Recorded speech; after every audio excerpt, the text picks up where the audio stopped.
What kind of flowers fit into what vases? That's the question we want to answer with today's video. So generally the rule is that if you have a short, stocky vase, then you should have a short, stocky flower arrangement.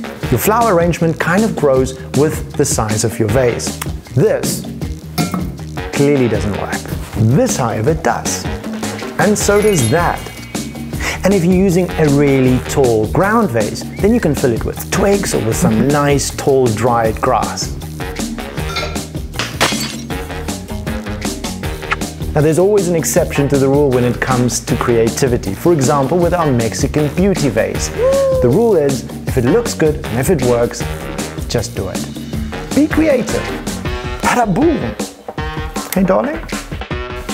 Got a lot on your mind today, don't you, huh? Phew, crazy thoughts.